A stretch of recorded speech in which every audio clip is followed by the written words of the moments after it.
ჩვენ 35 წლის მანძილზე რაც დამოუკიდება სახელმწიფოს ვაშენებთ, 5 ჯერ შევცვალეთ ცენტრალურ ხელისუფლებაში მმართველობის სისტემა, ძალაუფლების გადანაწილების წესი, პრეზიდენტს, მთავრობას, პარლამენტს, სამართლო ხელისუფლებას შორის. სულ ყოველთვის ამას ვთვლით იმ მოტივით, რომ უფრო მეტ დემოკრატია უნდა მიგვეღო, მაგრამ შედეგად ვიღებდით იმას, რომ ყველა მმართველი გვექცადელად. პირველ და უმთავრესი ვთანხმდებით, რომ ეს არის მმართველობითი სისტემის დეცენტრალიზაცია, რაც აუცილებელია და პოლიტიკური ნება ამისთვის საჭირო, რომ ეს განხორციელდეს. თითოეულ სოფელში და ქალაქში რაც არის გასაკეთებელი.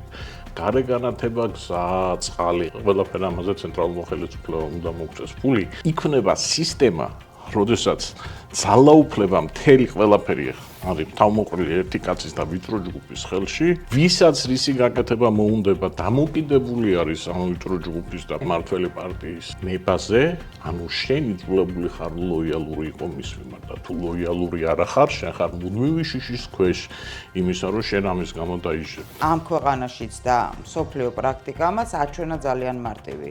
რომ ყველა ბერკეტის ერთ ხელში მოთავსებით ძალაუფლების შენარჩუნება არ ხდება. ჩვენ უნდა გადმოვერწყოთ იმაზე ფიქრიდან ერთი ბელადი როგორ შევცვალოთ მეორეთი, იმაზე ფიქრით როგორ შევქმნათ სისტემა, რომელიც ბელადებს არ წარმოშობს და ეფექტური მართვა იქნება ქვეყანაში, სადაც მოქალაქეს ექნება საშუალება თავად დაგეგმოს თავისი უშუალო საცხოვრებელი გარემოს მოწყობა.